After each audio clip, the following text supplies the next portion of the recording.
মামাম কি একা একাই খেয়ে নেয় নাকি ওকে গালে তুলে খাওয়াতে হয়? ও কি আরও কিছু নিজের মতো করে করতে পারে? হ্যাঁ, ও অনেক কিছুই করতে পারে। আমার বাচ্চার বয়স এখনোই 22+, তাই ওকে আমি এতদিনে অনেক কটা কাজ শিখিয়েছি। জানো তো, আগের একটা ভিডিওতে একটা দিদি কমেন্ট করেছে তোমার বাচ্চা কি করতে পারে সেগুলো আমাকে জানিও। চলো তার মধ্যে কিছুটা জানাই। সকালে উঠেই তো দেখলে ও হামাগুড়ি দিয়ে ওর ঠাংমার সাথেই বাইরে এলো।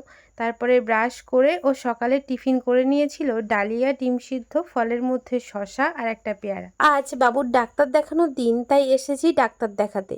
এখানে 10 নম্বরের কুপন পেয়েছি, আর ডাক্তার দেখিয়ে বাড়ি আসতে আসতেই বেজে গেছিল 11টা। এসেই না রান্না বসিয়ে দিয়েছি মাম্মামের। আমাদের রান্না করেই গেছিলাম, মাম্মামের রান্নাটা করব বলে সমস্ত কিছু কেটে গুছিয়ে গাছিয়ে রেখে গেছি। এই যে ওকে আজকে ঢ্যাঁড়স আলু দিয়ে শিঙি মাছের ঝোল করে দেবো, তাই আগেই 5 ফোড়ন দিয়েছি। আর এখানে দিচ্ছি লাল আলু আর ঢ্যাঁড়স। আমি না মাম্মামকে সাধারণ আলু একটু কমই খাওয়াই, লাল আলুটাই বেশিরভাগ ওকে রান্না করে খাইয়ে দিই।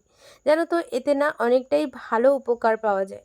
তোমরা চাইলেও খাওয়াতে পারো।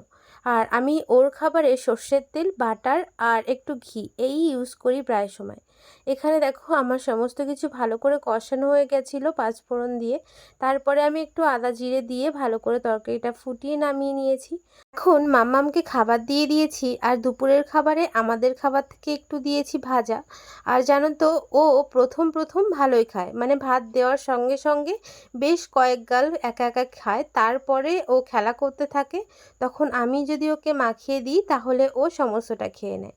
আশা করছি তোমাদেরকে কিছুটা হলেও জানাতে পারলাম।